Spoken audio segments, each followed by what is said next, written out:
Comment mieux traverser les fêtes de Noël quand on a perdu son conjoint? C'est le sujet de la vidéo aujourd'hui.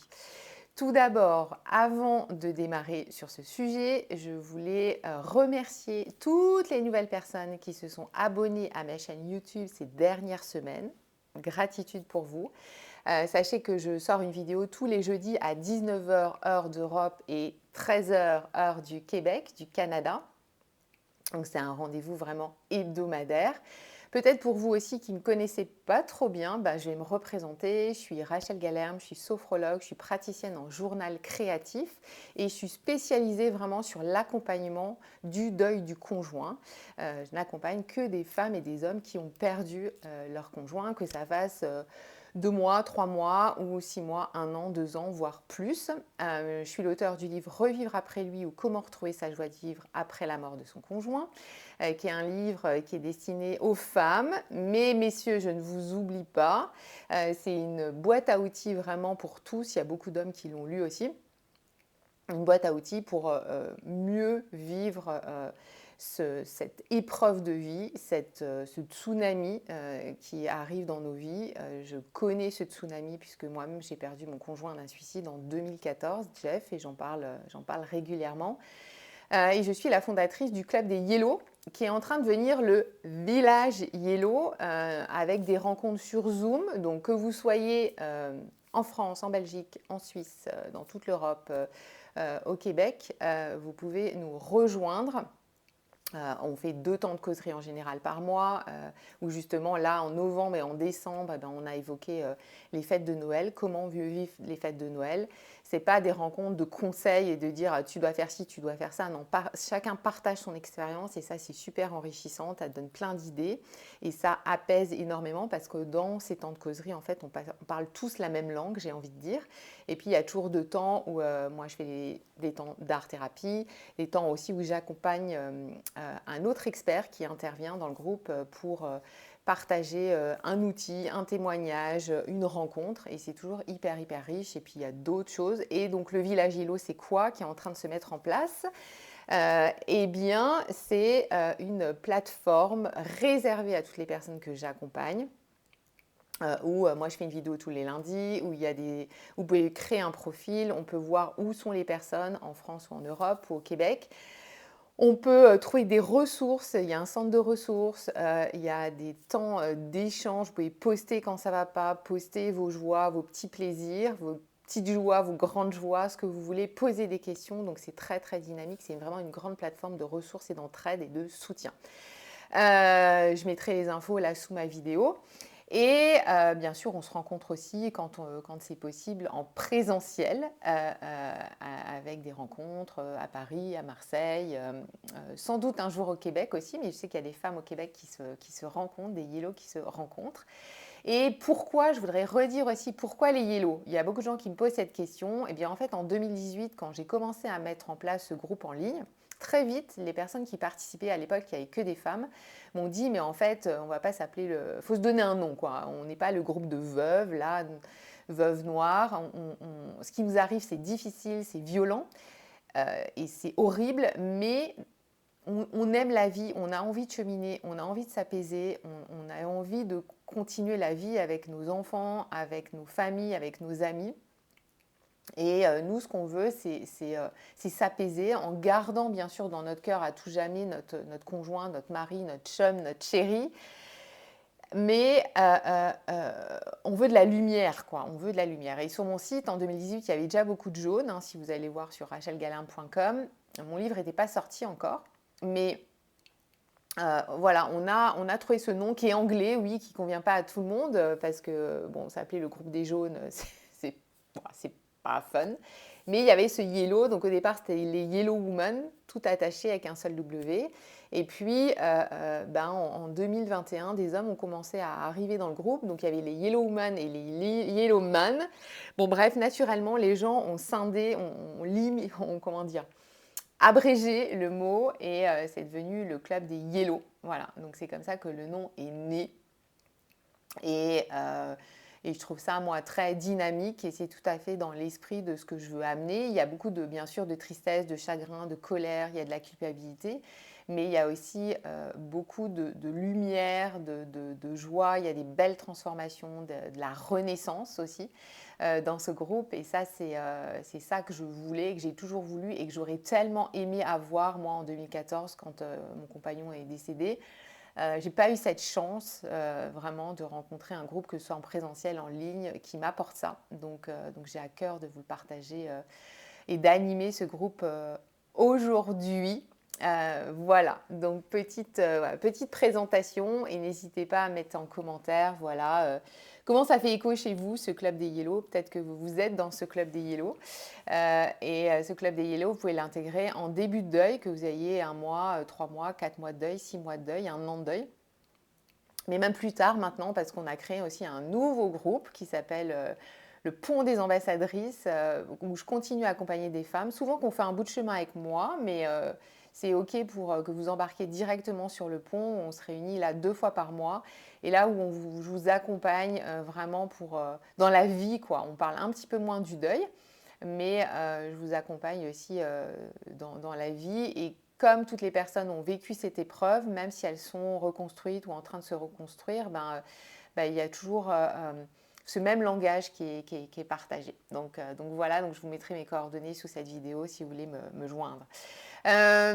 Noël, c'est, on commence à en parler au mois de septembre, octobre, de Noël. Il y a des grandes angoisses qui sont légitimes à vivre les fêtes de Noël quand on a perdu son conjoint, quand on vit un deuil de toute façon de manière générale. Et je trouve que c'est quand même une période, on l'oublie, mais qui peut être assez violente. En fait, moi, j'y pense souvent, forcément, l'ayant vécu dans mes tripes, dans mon ADN. Parce que en ce moment, il y a la joie dans les rues. Là, au moment où j'enregistre cette vidéo, on est mi-décembre. Moi, je suis dans une région dans l'est de la France où il y a beaucoup de décorations, il y a beaucoup de marchés de Noël. J'habite au centre-ville et dans la rue, à partir de 17h jusqu'à 21h, il y a des haut-parleurs avec des chants de Noël. Et alors bien sûr aujourd'hui moi voilà je suis ok avec tout ça et ça m'apporte aussi de la joie, mais je pense toujours aux personnes endeuillées parce que je me dis waouh, c'est terrible, c'est partout, c'est dans les vitrines. Voilà, là j'allais dans un magasin l'autre jour, tout de suite la vendeuse m'a dit alors vous en êtes où dans vos cadeaux, etc. Donc on peut se sentir sur 2 planètes, quoi. Planète deuil et planète de la vie. Et nous, on est entre les deux, voire on est que sur une autre on est sur notre planète, ouais, j'allais dire, c'est vraiment ça. Et ça peut être vraiment très difficile et c'est complètement légitime. Alors moi déjà, j'ai envie de dire que il y a autant de deuil, de façons de cheminer dans son deuil que de personnes endeuillées, mais il y a autant de manières de traverser les fêtes de fin d'année que de personnes endeuillées. C'est vraiment quelque chose qui est très personnel, que vous allez vivre en fonction de vos ressentis, en fonction de vos croyances, en fonction de vos traditions, et vos traditions vont bouger peut-être, on va le voir, en fonction aussi de si vous avez de la famille, pas de famille, si vous êtes entouré d'amis. Ça va être très personnel, très intime. Vous allez trouver votre propre réponse pour faire au mieux pendant ces fêtes.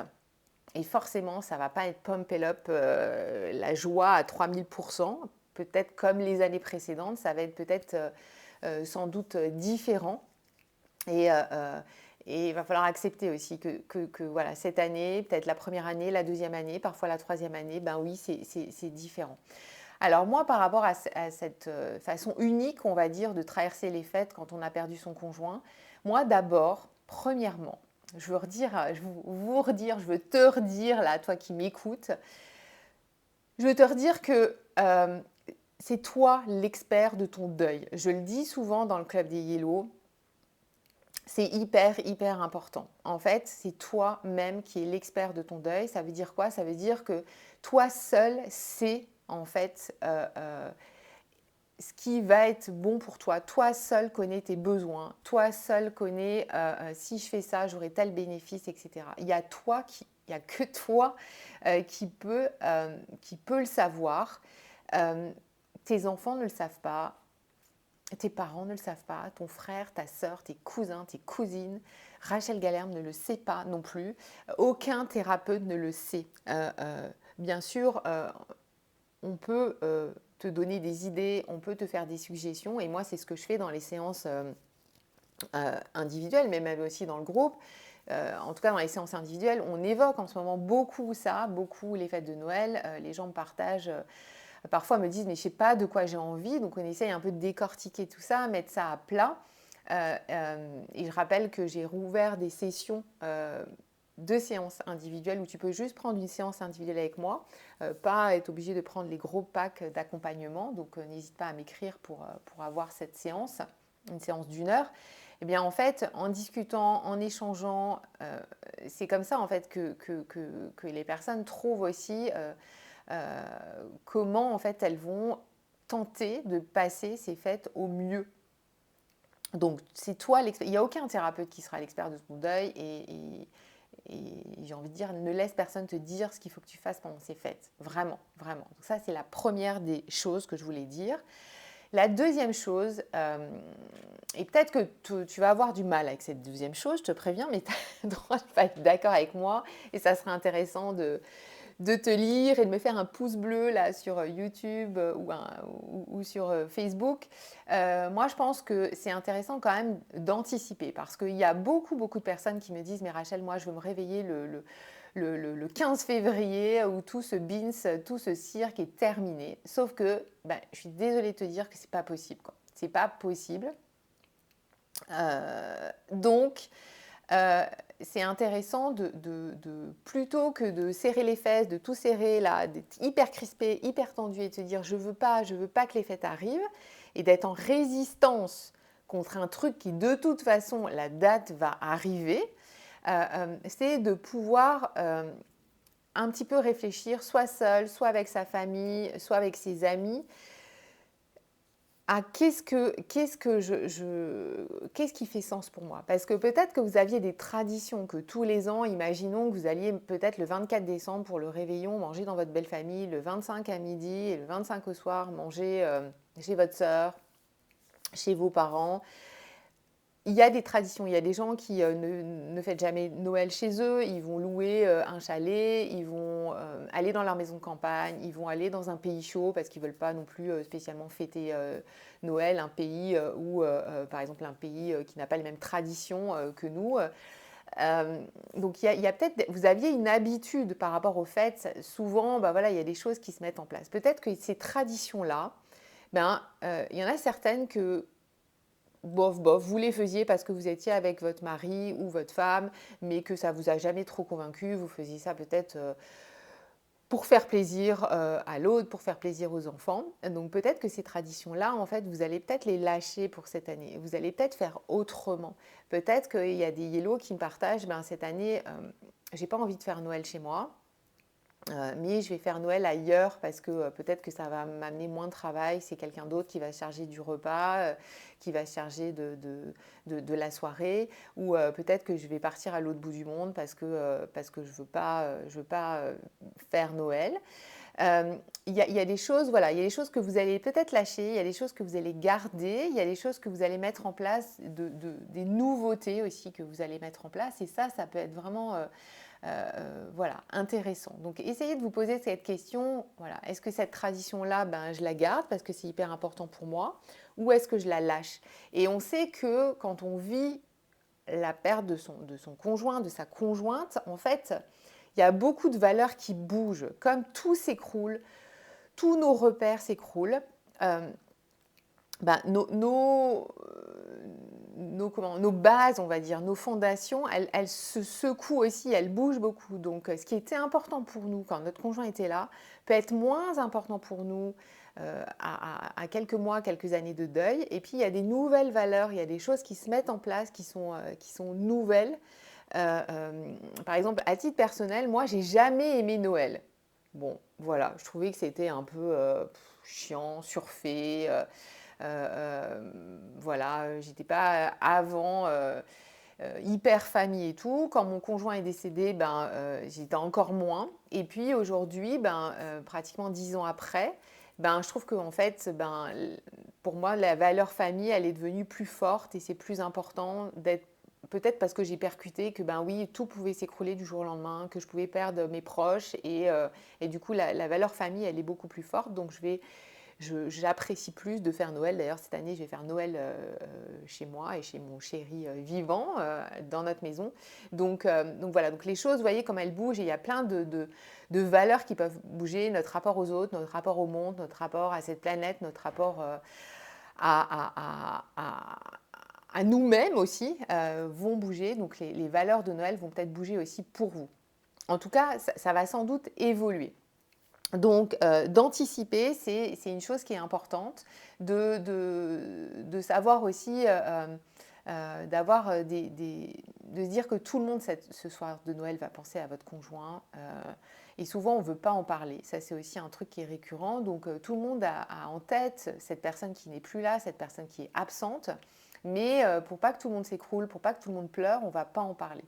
Et ça, je trouve que après, vous faites comme vous voulez, mais c'est vrai que moi, j'expérimente tous les ans le fait de trinquer au moment de l'apéro, là, au moment des petits fours, au moment du foie gras, si vous mangez du foie gras, ou au moment de, je sais pas, des crevettes ou de ce que vous voulez, du champagne, de pouvoir porter un toast, trinquer en disant, ben voilà, je pense à Jeff, je pense à Raymond, je pense à Yvonne, je pense à ceux qui nous ont quittés cette année ou les années passées. Bien sûr qu'on a de l'émotion et moi quand je le fais j'ai toujours ma larme qui vient mais vous pouvez faire ça, c'est une idée, je vous partage ça et ça permet aussi de lâcher un peu la pression. Peut-être qu'il y aura, oui, des larmes, mais vous pouvez dire aussi à un moment donné, bon allez, voilà, on se prend dans les bras et puis allez, on continue, c'est aussi le soir de Noël, on ne va pas pleurer tout le soir de Noël. Voilà, il peut y avoir des larmes, mais en fait, ça fera plaisir à tout le monde. Et si vous, vous ne sentez pas l'énergie, le courage de le faire, eh bien en fait, vous pouvez mettre quelqu'un dans la confidence. Et peut-être que un de vos enfants, un de vos parents, un frère, une sœur, pourra aussi peut-être lire un petit texte. Ça peut être 3 lignes, c'est pas énorme, mais avoir une pensée. Ça peut être aussi allumer une bougie avec la photo de la personne défunte qui va brûler cette bougie toute la soirée de Noël. C'est aussi de créer peut-être une présence en fait dans cette absence. Parce qu'il y aura sans doute des souvenirs qui seront évoqués et c'est pas mal. Et vraiment d'anticiper, ben, ça permet un petit peu de se projeter des fois quelques jours avant. Ça, c'est la deuxième chose que je voulais vous partager. La troisième chose, c'est que vous avez le droit de changer d'avis. Oui, on a le droit de changer d'avis parce que peut-être qu'aujourd'hui, à l'heure où cette vidéo elle sort, le 19 décembre, vous avez peut-être dit oui parce que à recevoir du monde chez vous. Peut-être que vous avez dit oui à être invité dans votre famille, dans votre belle famille, à dire oui je pense à une dame que j'accompagne en ce moment qui n'a pas de famille, qui a très peu d'amis. Elle a décidé de passer son réveillon de Noël avec des personnes sans abri. Et elle me disait, mais je ne sais pas si j'aurais vraiment l'énergie. Ben, je lui disais, tu as le droit de changer d'avis. Tu as le droit de dire à l'association, et c'est pareil pour vous, pour l'entourage, de dire, je te dis oui, là aujourd'hui, on est le 19 décembre, je te dis oui pour le 24, je te dis oui pour le 25. Mais peut-être que le jour J, ben, j'aurais pas l'énergie, j'aurais plus l'envie. Mais attention à l'envie, hein, je le dis souvent, voyez aussi les bénéfices sur le long terme et le moyen terme d'aller à cette soirée, d'être entouré.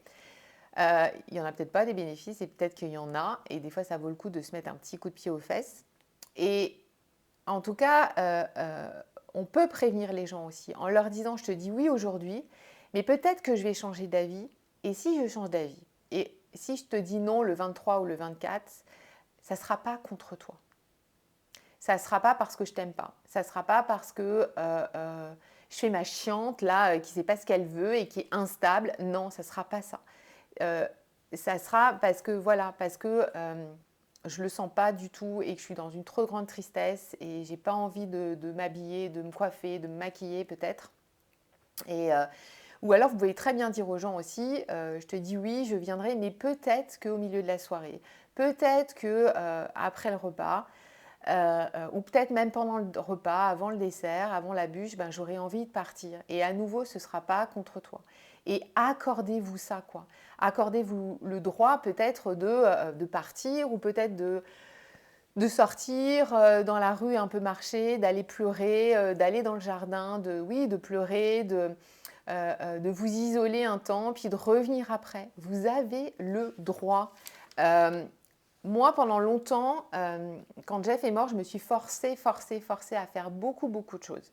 Alors oui, le deuil, je peux le dire aujourd'hui, ça demande de l'effort, ça demande du courage, mais parfois, on peut aussi dire, en prévenant les proches, ben là, tu vois, je vais peut-être faire machine arrière. Et c'est pas pour ça que c'est une régression. C'est pas pour ça que je vais aller mal toute ma vie. C'est pas pour ça que tous les Noëls seront comme ça. Mais on peut aussi demander aux gens voilà, de nous accorder ça en tout cas et d'aménager un peu les fêtes un petit peu autrement. Ensuite, j'ai envie de dire que c'est une période, et moi je le vois parce qu'on m'en parle suffisamment tôt dans l'année de Noël, c'est déjà de manière générale de stress intense, hein. Il y a des femmes notamment qui ne sont pas en deuil d'ailleurs, hein, mais qui se mettent un stress énorme pour les fêtes de Noël. Tout doit être parfait, elles doivent acheter le bon cadeau, elles doivent être dans le timing, etc. Il y a une excitation, là moi je le vois chez certaines amies, il y a un stress énorme. Et quand on vit un deuil, ben, il y a aussi beaucoup de stress parce qu'on a peur de craquer, parce qu'on ne veut pas... certaines femmes me disent, il y a des hellos qui me disent, mais moi je ne veux pas bousiller la fête en pleurant et tout. Donc on se met une pression, mais de malade, quoi. Vraiment, oh, les filles, on se calme, et messieurs aussi, on se calme. Et d'ailleurs, moi je vois des gens qui prennent énormément sur eux. Vraiment, il y a une tension énorme. Et moi, je les récupère au mois de janvier, mais ils sont laminés, quoi. Ils sont vraiment mal, et au niveau physique, ben, ils ont pris cher, et au niveau psychologique aussi, et les vannes, en fait, elles s'ouvrent là au mois de janvier. Donc, s'il vous plaît, s'il vous plaît, respectez-vous. Je sais que c'est pas facile quand je dis ça, parce que se respecter, ça veut dire aussi prendre soin de soi, et quand on a perdu son conjoint, et je le sais à juste titre,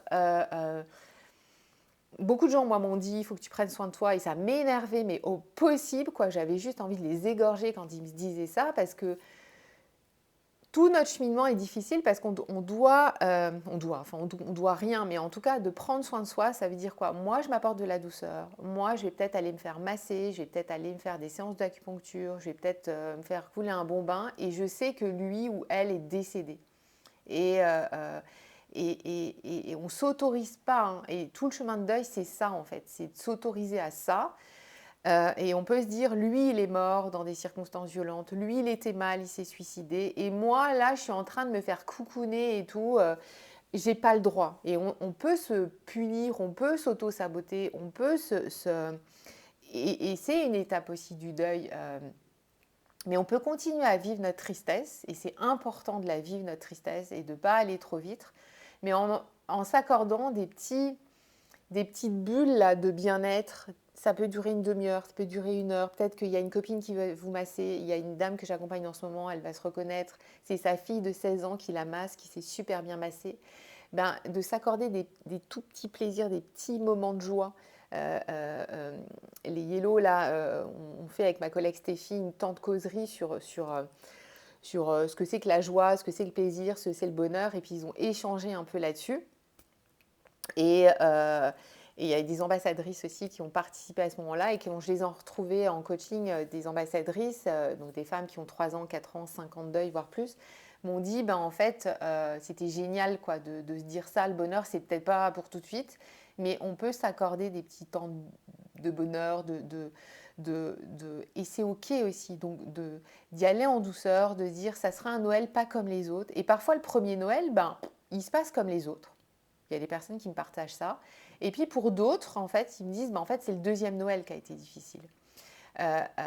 Et ça, ça ne se calcule pas, quoi.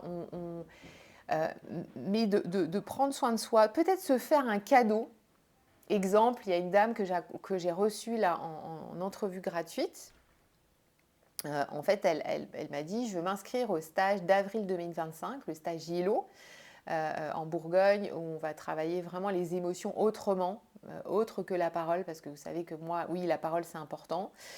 Et j'aime parler, et je pense que c'est important d'exprimer ses émotions dans un groupe, auprès de quelqu'un de confiance, et pas forcément un thérapeute, mais d'exprimer ses émotions avec de la peinture, de l'écriture, du collage avec ce carnet deuil que je vous propose où vous allez pouvoir exprimer, revisiter toutes les émotions, les exprimer autrement, les accueillir et les transformer concrètement avec ce carnet et rendre hommage à votre conjoint ou votre conjointe parce qu'on utilise des photos de la personne qui est disparue, qui est décédée.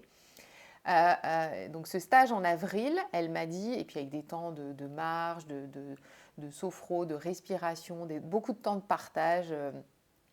Et cette dame, elle m'a dit, Rachel, j'ai pris rendez-vous avec toi parce que je veux te reposer des questions pour le stage. Et elle m'a dit, en fait, à la fin de l'entrevue, elle m'a dit, en fait, ce stage, ça sera mon cadeau de Noël. J'ai bien le droit de m'accorder ça, une petite semaine avec un groupe de 8 personnes bienveillants, avec toi, Rachel, et je sais que ça va me faire du bien, ça va m'aider, comme pour être dans un espace où on tombe le masque et on est soi. On peut sourire, on peut pleurer avec des personnes toutes qui, quand elles s'inscrivent, me disent mais moi en fait j'aime la vie, j'ai envie de continuer, c'est difficile, je suis dans une grande tristesse mais j'aime la vie. Et elle m'a dit je me fais ce cadeau, se faire un cadeau, s'offrir un stage et il reste encore à l'heure actuelle, là, mi-décembre où je vous parle, il reste 4 places sur 8.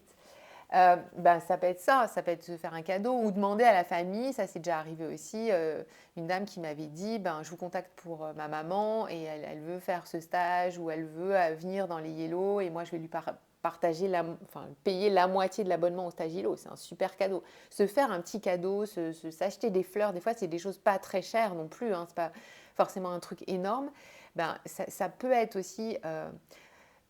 vraiment chouette pour s'apporter de la douceur, pour prendre soin de soi pendant cette période-là, quoi.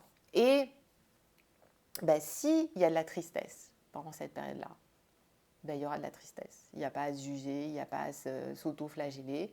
Et s'il y a des sourires, s'il y a de la musique, s'il y a de la joie, c'est OK aussi, quoi, comme je dis souvent. Et ça m'intéresse dans les commentaires que vous me disiez après cette longue vidéo, vous, comment vous envisagez les choses.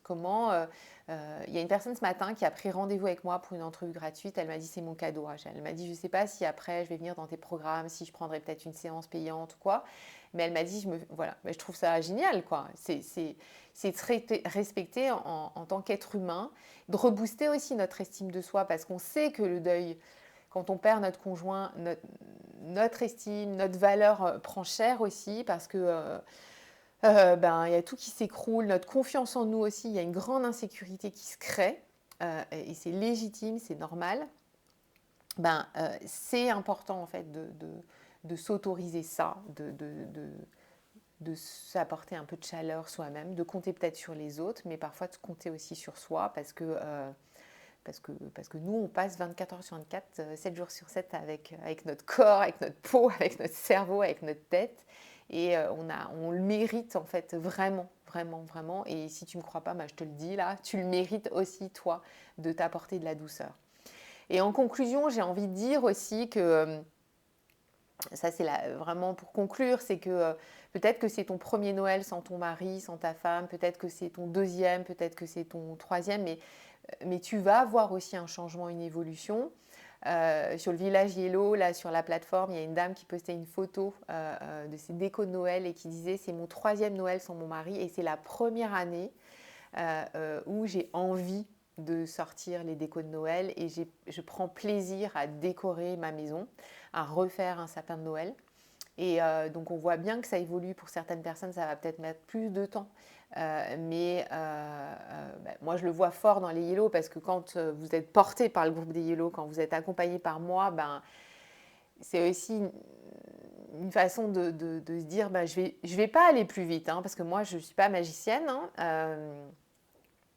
Mais en tout cas, c'est une façon de vivre un deuil beaucoup plus harmonieux et en comprenant ce qui nous arrive, en mettant en place aussi des petits outils que je vous partage. Il y a des gros outils, il y a des petits outils et toute une boîte à outils pour comprendre ce qui nous arrive déjà. Ça, c'est hyper, hyper important. Et moi, j'aurais tellement aimé avoir ça parce que je ne comprenais pas ce qui m'arrivait. Je pensais que j'étais folle, je pensais que j'allais finir dans un hôpital psychiatrique et que ma vie était...